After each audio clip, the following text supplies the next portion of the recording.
Central Texas Life with Ann Harder. Hey, everybody, and welcome to Central Texas Life, the podcast. Ann Harder here. Andrew Gomez, who is the host of the Public Affairs podcast. That's right. And I've been looking forward to this. Have you? For a lot. I have. I've been looking forward to this as well. Well, you know, it's been a little while, and I was on you were the on my Public. show. I was on your show. It was so much fun. And I said, I need to. And then life got in the way, and time passes. Ran into you at DeCampley's. That's right. That's right. I was eating at DeCampley. Shout out to DeCampley. Shout out to Massimo. Oh, I know. Yeah, he's been on this podcast. Oh, has he? Have you had him on your podcast? I've not had Massimo. They have the most darling story about how they met. Okay. You really they're should. A couple. They're like he and his wife. Yeah, and the kids and all that. Yeah. I love couples on my show. Right. I get down to the nitty gritty with couples. Oh, that's my favorite, and it's my favorite. Anyway, DeCampley's is a great place. In fact, we were eating there prior to a symphony concert. You look gorgeous, by the way. So you look stunning. I actually had my hair put up. So listen, I rolled out of bed to go to DeCampley's because he low-key invited me to go, and then I did, but I was just like in shorts and a sweater, because I was just running errands. And so when I saw you, I was like, I'm so underdressed for Ann Harder, darling. Yeesh. Well, and I was a little overdressed. Sequins dress, darling. She was looking gorgeous, sparkling. You look like we were a little bit, but DeCampley's is one of those restaurants that kind of partners with the symphony. Okay. So you tell them that you're going to the symphony concert, and they get you in and out in time to get to the concert, which is really neat. There's several restaurants in town, but anyway, kind of in our section of the city, we'd love to go there. Oh, sweet. Okay, yeah. I love Italian food. I'm an Italian. Yes. Totally no payback, no kickback at all from DeCampley's. No, but that's where I saw you, and I said, oh my gosh, I need to get Well, I just have to say, when you were on the Public Affair, it was like such a pivotal moment for me in my career, because you don't understand. I've been in media at that time. It was only like 6 years. Mm-hmm. And so, for somebody like you who is a media veteran in my eyes, who's we all know from the news, and now you do the podcast, and you were doing podcasts, I think, before me. And so for somebody like you to agree to come on my show, which, it's probably a different direction than what this show is, I was at the highest honor. Like, you don't understand. So I really thank you for taking the time to do that. And guys have to remember, Ann took the seat that I'm supposed to sit on. I just said, she can just sit there. No. I'm supposed to be the guest. But that's okay. Whatever Ann wants, she gets. Just let her do it. Okay? You insisted. No, listen. And so that's why I sat over here. But you just have a gift of making people feel special. I mean, that is a very... No, that is a gifting that you have. Thank you. I appreciate that. Make people to feel... Well, so I want to get to know you a little bit better. Where are you from? How did you kind of get to this point? For sure. And so I am originally from Long Island, New York. Okay. I've been living in Texas for a little over 15 years now. Okay. What brought you to Texas? My parents decided when I was 14 years old that it was time for a change in their life. And so we moved to Texas. Actually, we moved to Miami, Florida at first. A lot of people didn't know that. Yeah. Okay. But that was like 6 months. It was just kind of in between. Miami's kind of fun too. Yeah, it was all right. So it didn't work out there. We were driving back to New York. And on the way back to New York, my dad was like, I have a sister in Texas.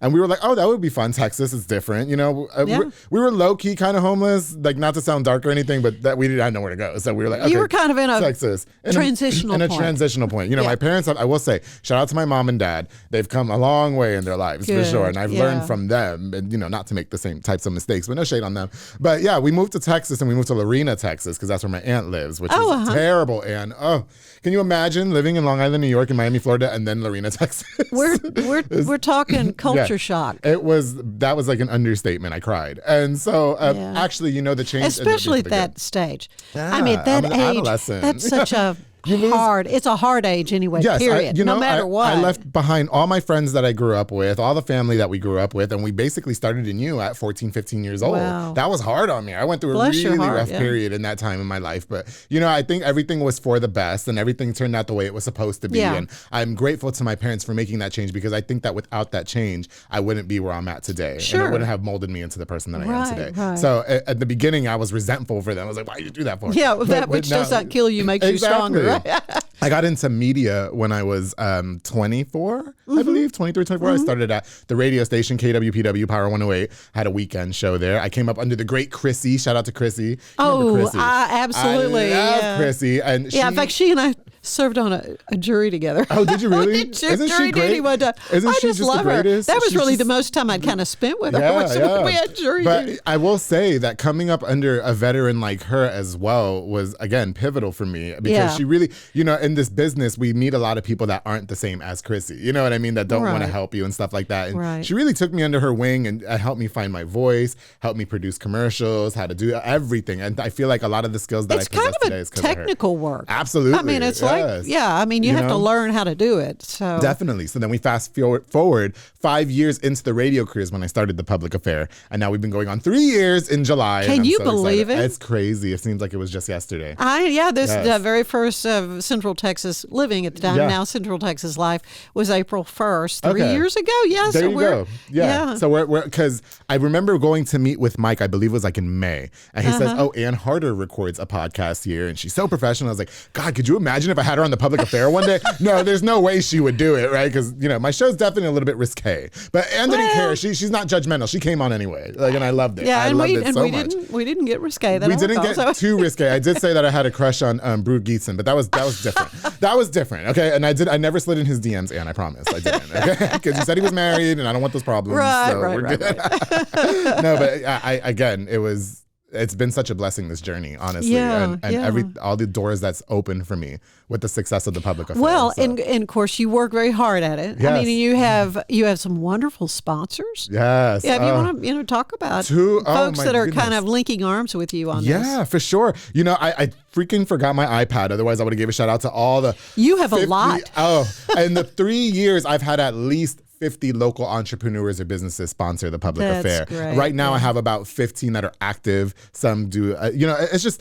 It's a blessing, I don't want to forget anybody. That's the problem. So, don't worry about listing. But everybody, you listen, go on the Public Affair, youtube.com/the Public Affair, or just go on my Facebook page and I give the sponsors all the promotion because it's really because of them that the show can be in production. Because we know Rogue sends us them invoices, and they're a bit pricey, darling. So they help out a lot. So no, but it's really great being backed by a lot of local entrepreneurs and businesses, that really love the Public Affair as much as I do. So it's very much a blessing. I'm very grateful for that. Well, the whole advent of podcasting, this is something, years ago, my beginnings were in radio, and I still listen to radio, love radio.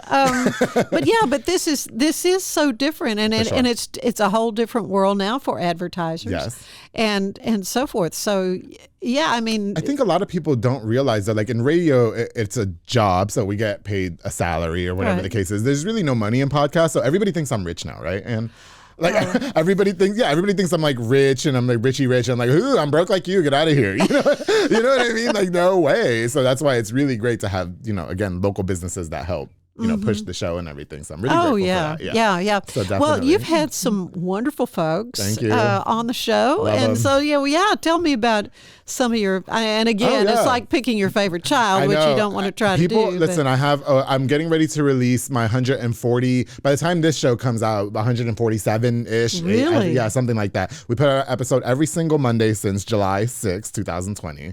Shout out to Rogue. And so, amen. Yes, Thank okay. you, Mike. And I'm so grateful that we haven't missed the money. But Ann, what I really enjoy about the show, and I think that what people appreciate the show is that it is super diverse.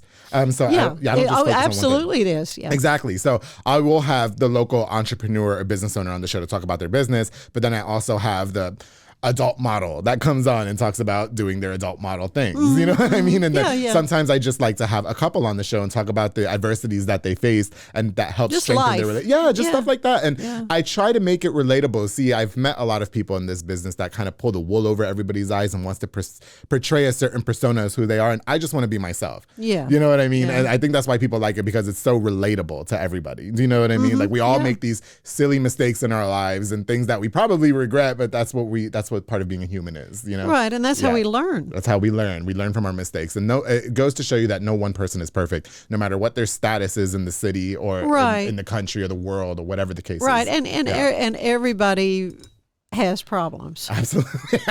Everybody's got we all challenges, go through things, and you know. and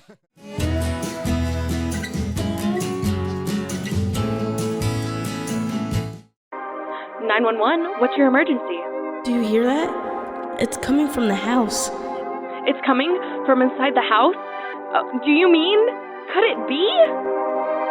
The Poltergeist. New from Rogue Media.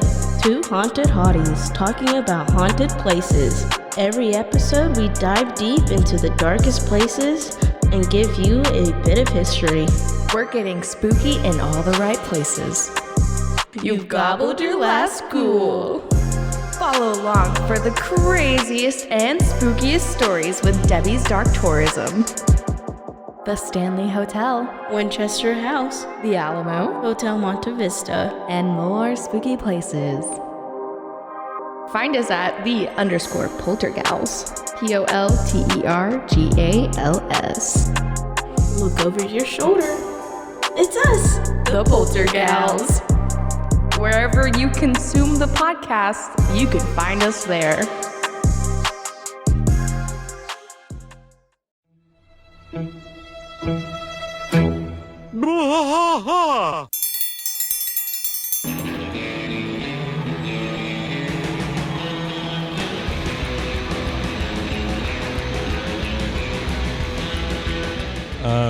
What are we doing here, Rusty? What are we going to do? Yep, we're doing the King of the Hill Rewatch Podcast. King of the Hill Rewatch Podcast. Yeah, so we're going to go through one episode at a time. Come along for the ride with us. Come check it out. And give me a good like Dale Gribble quote to go out on. Wingo. Yeah, Wingo. Wingo. All right. Well, join us for the King of the Hill Rewatch Podcast. Deep in the heart of Texas, that drinks his brew and he spits his chew. Deep in the heart of Texas, the TV blares but no one cares. Deep in the heart of Texas, here we go.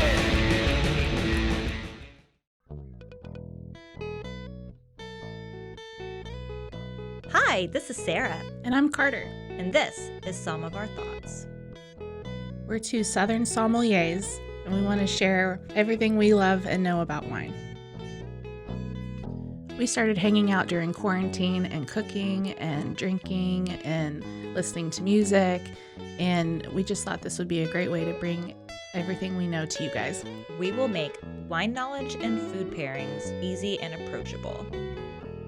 So put on your favorite vinyl, grab your favorite glass of wine, tune into our show, and let's have some fun. Wine and vinyl. So check us out on roguemedianetwork.com or wherever you get your favorite podcast. We'll be talking about a lot.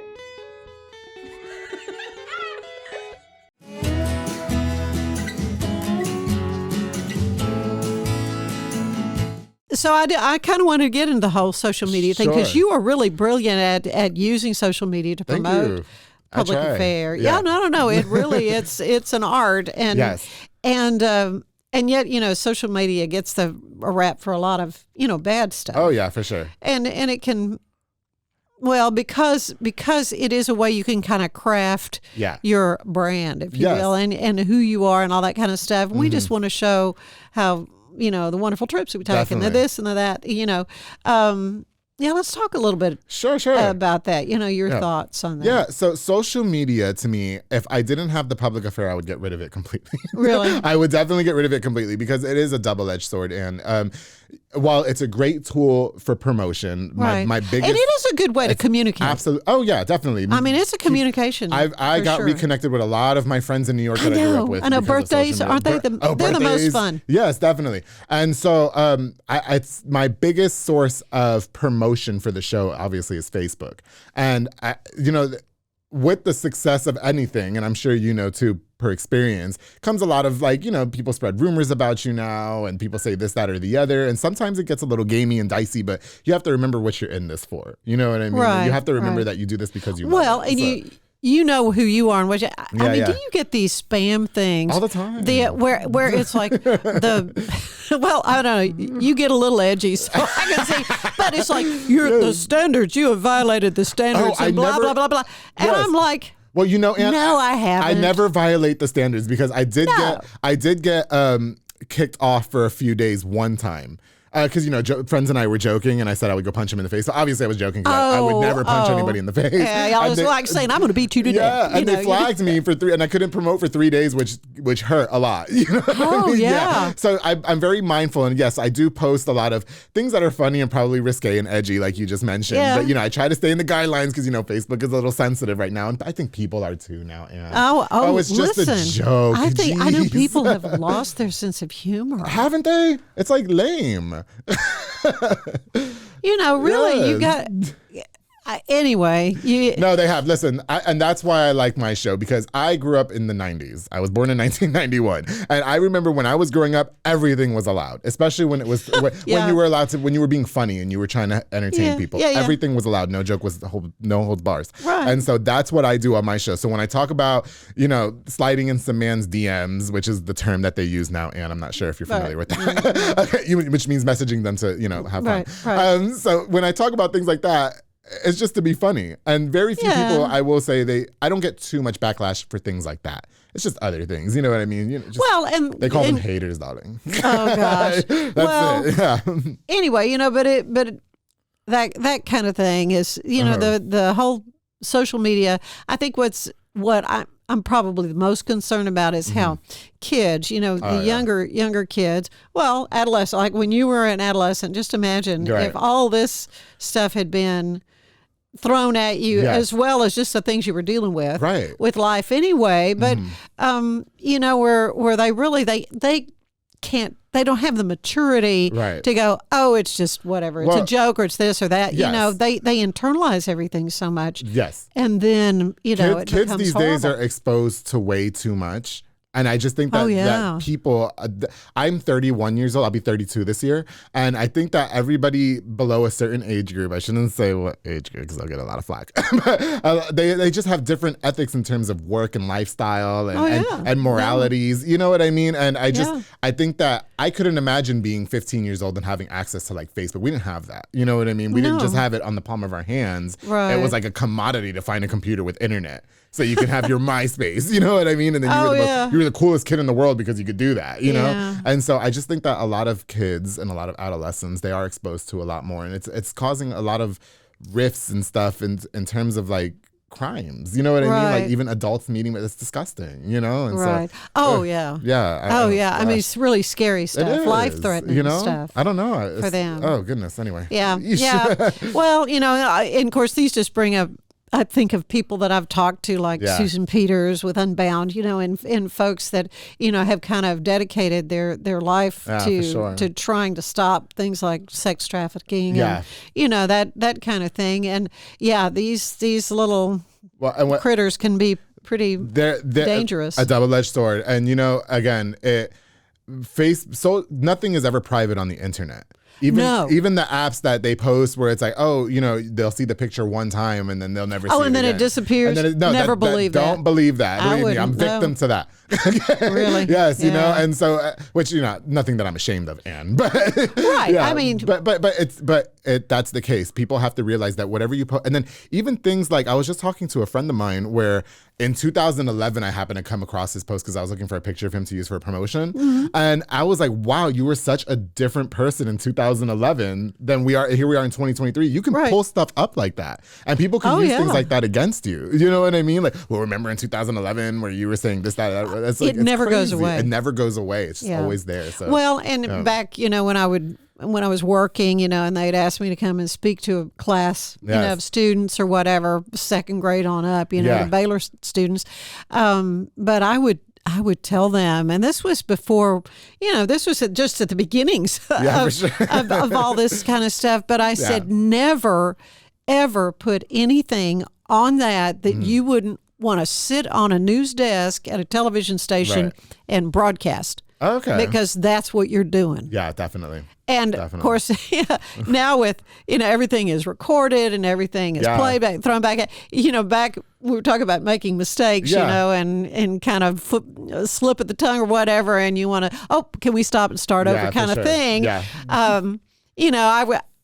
I would make mistakes on the air, like right. everybody makes mistakes on the air, and I would think, yes. oh well, it was just out there and it did it. No, people. It's on a blooper reel. I mean, all these people will mistakes, and they do make everything. for funny viewing. Yeah, they do for the part. most part, but but people are anyway, quick to do that, it's nothing just goes off into the ether and disappears. For sure. It just doesn't. And I try to be not really, but like I will do hostings at like quinceañeras and stuff. I get booked for hostings and stuff. And I have a lot of like teenagers come up to me and say, "Oh my God, you're that YouTube guy."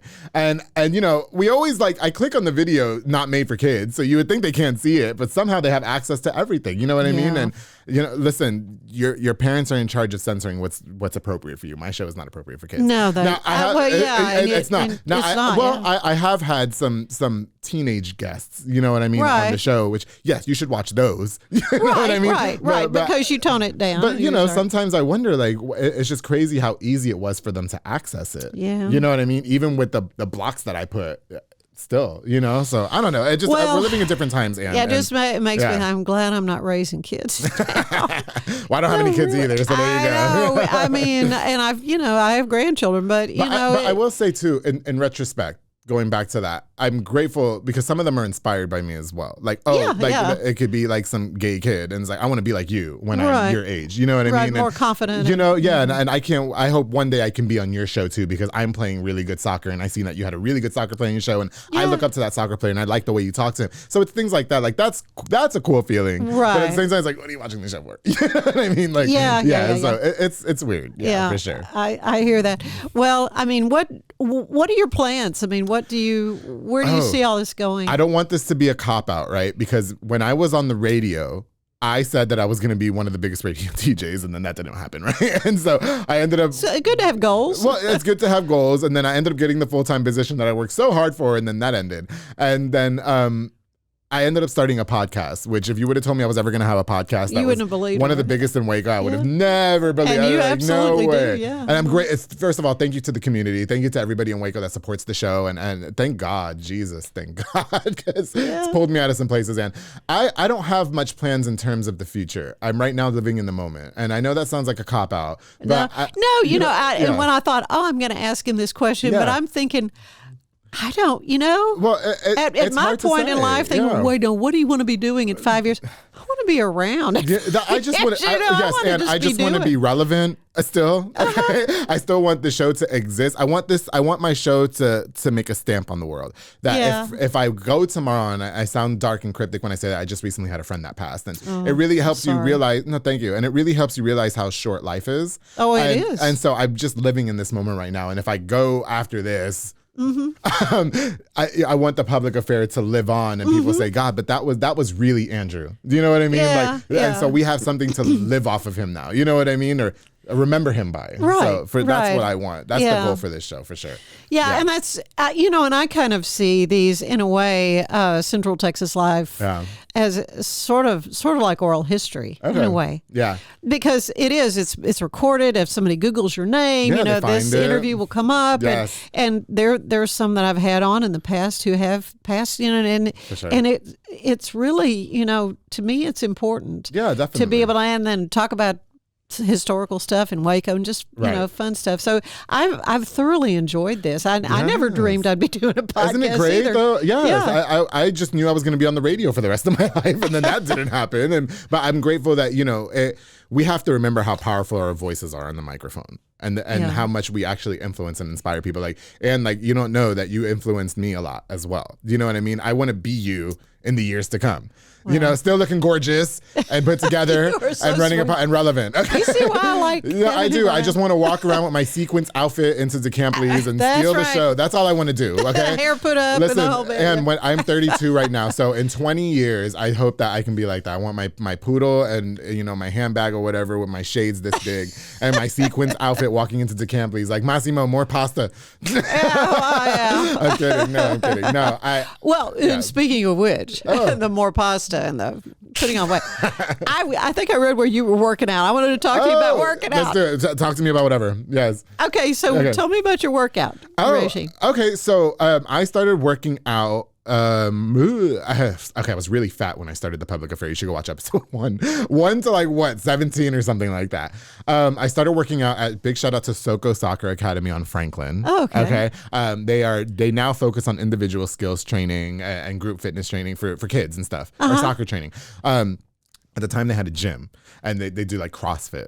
And so that's what I was doing. Oh yeah, and I started that's there. that's strenuous. They were all athletes. They were just like cut soccer players. They've been doing this their whole life. And I was the fattest one there, and I couldn't even jump on the box or step on it. I couldn't do a squat. I couldn't run to the fence and back. It was terrible. But ever since then, I have been doing CrossFit for the last 2.5 years. Bless your heart. Right now, I'm doing it with Monica FabFit at the South Waco Rec Center on the evening. So we're actually doing a CrossFit competition next Saturday, which I'm really excited about. What is it competition? It's oh goodness, if I get this wrong, don't get mad at me. It's the Festivus Games, and it's somewhere over there by Austin. I don't know. We're going to Pluckers after that, but so it's over there somewhere. After you work out, you gotta go. You gotta recarbo load. We've been training for this like relentlessly. I'm sure. Yeah. And so it's just, I think it's just for sport and for fun, just to kind of be active. But there, you do win and stuff like that. So I have a team. That's fun. And we're called 2.5 Men. So are there like judges? There's judges. Oh, he lifted squat. it. You didn't squat enough and this and that. You weren't in sync. And so I want to give a shout out to my team right now. We're called 2.5 Men with my good friend Mauro Maldonado and our other friend Hector Salazar, who works out with us. And it's called 2.5 Men because I'm really the half a man, but they think that Mauro's the half a man because he's like this tall and you know what I mean? So that it's like a double entendre. But anyway, no, I work out, and a lot of people ask me, they see the weight loss on the show. Right. And what's the secret? Well, there is no secret. Go work out and eat right. Nobody wants to do that. We want to take the easy way out, and it's not. And it's been the most effective for me. And so I work out every day. Well, I'm proud of you. That's and I can good. cross my legs now, and I don't run out of breath. So it's the best. There's so much more things you can do now when you lose so much weight. Yeah, it's the best thing ever. You feel so much better. Yeah, I feel amazing. I feel amazing. I'm so grateful, and I don't. I've never used drugs. I don't smoke. I do. And you can't take mimosas from me. I love mimosas. Yeah. Brunch is my thing. So I drink seldomly, but at the end of the day, I do what I can to take care of my body, and it's important. It's important to do that. Well, that's good. I mean, I have had so much fun visiting with you, but I like to end these little broadcasts with a questionnaire similar to the one the great James Lipton did on Inside the Actors Studio. And this is sort of my take on it. I love it. Okay. What is your favorite word? My favorite word? Mm-hmm. A curse word, but we'll save it for that one. Sophisticated. Yeah, I like sophisticated. I like that. I like sophisticated. I like to say things are sophisticated, and I'm sophisticated. Mm-hmm. I like that. Yes. Okay, what's your least favorite word? Not much of a word, but a phrase. Is that okay? Does that count? Yeah. I can't. Yeah. Yeah. Stop it with the excuses. Don't come at me with excuses. Stop it. I don't like that. I don't like that phrase at all. Yeah. Yes. Yeah. Mm-hmm. What turns you on creatively, spiritually, or emotionally? Gosh, Anne, I'm trying to keep it PG for Anne. Okay. And I appreciate that. Yes, I am. Yes, because I respect you that. Okay. Ask the question. What turns you on? What turns you on creatively? Creatively. Mm-hmm. I just, I think support. Yeah. I think because a lot of people want more of this, it drives me to give them more. Yeah. I'm very much a giver. Right. You know what I mean? Right. Yeah. Right. So I think support and just drive and my faith in God, honestly. Yeah. Yes. Well, so what turns you off creatively or spiritually or emotionally? I try not to let anything do that, honestly. Yeah. But I will say, I have been victim of like ridicule on social media, like we were talking about earlier, and people, saying not nice things, and we say that, oh, that's not going to get the best of me if that ever happens. Well, it does. It does. Sticks and stones and all that, but words do hurt. It does, and so I try not to let anything tear me down, and I have to be very grateful, I'm very thankful that I have a really good support system that doesn't let me fall. Yeah. So I'm really grateful for that. Yeah, that's good.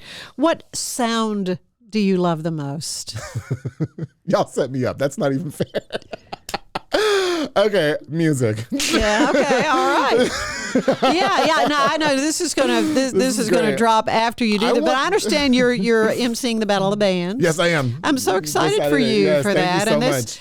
It's already happened when you're seeing this. I'm grateful. So I'm sure you had a good time. I'm sure it's going to be lovely, but I am grateful for the opportunity to do that. Listen, I don't turn down work. I watched my parents work no matter what the circumstances were. Right. And they all, no matter how much of a hard ass they were, I don't know if Chris, but I don't know, no matter how hard they were, they always were. I watched that. You know what I mean? Even when they were struggling on the bills, that they had to go get 2 jobs, they got 2 jobs. Right. I don't turn down any work. So there's that. But my favorite sound, I like music, and I'm a music person. Any kind of music? I listen to Spanish music. I listen to a lot of Spanish music. I'm Puerto Rican, so I like salsa, merengue, bachata, reggaeton, stuff like that. Okay. Yes, and the jingle to my podcast, The Public Affair. Yeah, it's good. I like that one too. It's good. It's good. What sound do you hate? Like that, when people are moaning, and complaining, whining, whining, shut up. Want some cheese with that wine? Yeah, right. And then this one person I don't like. I can't stand the sound of her voice, but that's it. That's a personal problem. Well, no, I don't like her. I just think her voice is annoying. Okay. Well, what other profession would you have liked to try? I know you wanted to be I've always wanted to be an entertainer. I started off by I wanted to be a singer, but I cannot sing. You know what I always wanted to do that wasn't this? Be a cop. Really? Yeah. I always thought that I would be the coolest cop ever. You would. But I'm not very tough, and so they would walk all over me. I'd be the one that they all oh, that's Andrew. No, we good. You know what I mean? But I always thought being a police officer would be an interesting job. Yeah. I always thought, oh, what if I joined the police academy? But I'm doing this now. I can't do that now. Yes. Right. Yeah. But it doesn't make you appreciate those men and women who do. Oh yeah, I have a friend who's in the police academy right now. Big shout out to Joe. And I have my cousin's husband. He is an NYPD officer in New York City. Yeah. And he does a lot of undercover work, and so. Oh my goodness. Yeah, it's a tough job, but I always thought when I was growing up, oh, that'd be cool. Oh, and the weatherman. I wanted to be the weatherman too. Oh, okay. I did want to be the weatherman at one point. Yeah. We have a lot of youngsters come through the station wanting to observe Matt Hines. I always thought I'd be the weatherman. Yeah. Now, you know what I do need though, because those questions are perfect for my show, for my guests. Sure. I ripped it off from James Lipton. We're taking it a different approach. Okay. So what job do you know you would not want to do at all? Oh shit! What job don't I want to do? Like work in a cemetery. That's scary, right? Isn't that scary? Well, I watch a lot of zombie movies. I'm not about that life. No, I'm on the Oakwood board. Yeah. I love Oakwood Cemetery. It's beautiful, and it's a beautiful, quiet. That's great place, of rest and repose. I think pretty statues. I'm too exposed to the media, so I guess I guess I don't. I'm not. It doesn't bother me. Yeah, for sure. But no, not everybody wants to be a gravedigger. I'm sure. No, but we appreciate the ones that work those big backhoes, and somebody has to do it. But that's also a hard question too, because if times got tough, I would take any job. Yeah. Honestly, I would take any job to make ends meet, because again, I come from that environment. You know what I mean? So Right. Okay. Finally, what do you want to hear God say when you arrive at the pearly gates? I can't say this on the show. And I want all those questions on my show. I want God. I'll give it to you. Okay. I'm gonna say this in the most PG way that I can think of. Please. I want God, where we're standing in line to get into heaven. I want God to tell my friend Morrow, Andrew's allowed in heaven. Okay. And that's it. And we gotta keep it there, because then Anne's gonna get in trouble and we're gonna get flagged. No, that's good. But that's what I want. Because he'll already be there. Morrow will be there. He's gonna be behind me, and I want God to be like, no, Morrow, Andrew is allowed. He can come in. We have a joke. I can't say it on the show. I'm not saying it on the show. I'm sorry. I can't do it. Not on Anne's show, but on the Public Affair, we could say it.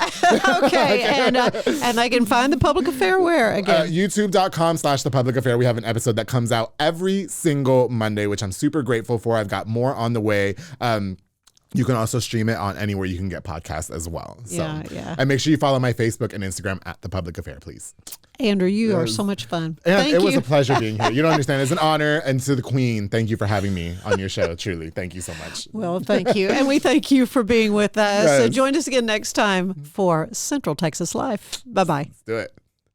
Central Texas Life with Ann Harder is part of the Rogue Media family. Be sure to check out our other shows at roguemedianetwork.com. Please rate this show 5 stars on iTunes, Spotify, YouTube, or anywhere you get your podcasts. Join us again soon for more Central Texas Life with Ann Harder.